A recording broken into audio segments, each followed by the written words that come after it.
सभी राजनीतिक दल इस वक्त लोकसभा चुनाव की तैयारियों में जुटे हुए हैं। 2024 की चुनावी जंग में किस तरह से मैदान लेना है, इसके लिए रणनीतियां बनाई जा रही हैं।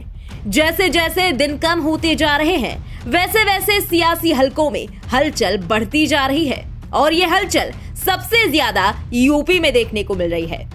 एक तरफ पीएम नरेंद्र मोदी काशी से यूपी को साधने के साथ साथ साउथ इंडिया पर निशाना लगा रहे हैं, तो दूसरी तरफ कांग्रेस भी रणनीति बना रही है।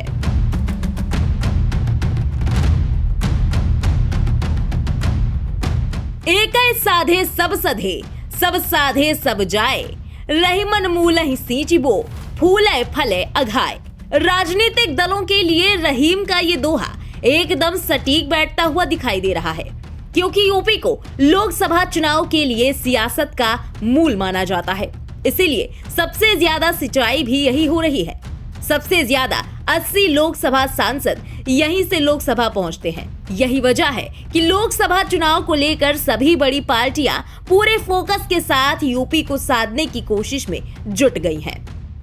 यूपी में सियासी हलचल बढ़ चली है, जो इशारा कर रही है कि यहां जल्द ही राजनीतिक पारा हाई होने वाला है। पीएम मोदी वाराणसी में हैं और पीएम के इस दौरे को 2024 की चुनावी मुहिम के आगाज के तौर पर देखा जा रहा है। पीएम मोदी ने वाराणसी में काशी तमिल संगमम के दूसरे एडिशन की शुरुआत की। इतना ही नहीं, पीएम ने काशी को वंदे भारत ट्रेन सहित कई परियोजनाओं की सौगात भी दी है, जिसे सियासी पंडित बड़ा चुनावी दांव करार दे रहे हैं।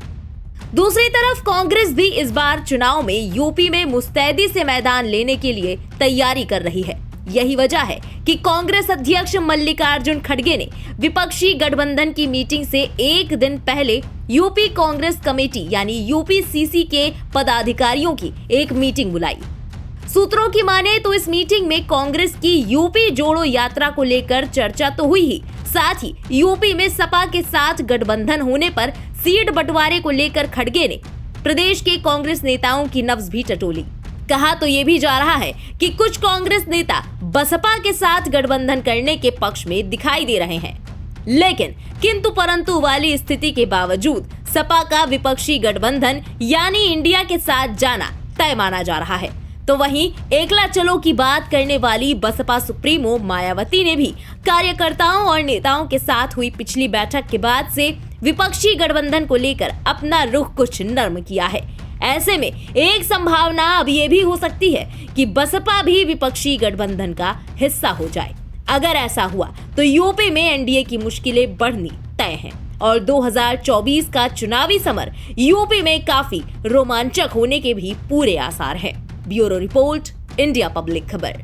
फिलहाल इस पूरी रिपोर्ट के बारे में आपका क्या कहना है, कमेंट में लिखकर जरूर बताएं। यूपी की तमाम सियासी हलचलों से जुड़ी लेटेस्ट अपडेट्स और देश दुनिया की बाकी खबरों के लिए सब्सक्राइब करें इंडिया पब्लिक खबर के यूट्यूब चैनल को और बेल आइकन दबाएं, ताकि चैनल से जुड़ी सारी लेटेस्ट अपडेट्स आप तक वक्त से पहुंच पाएं।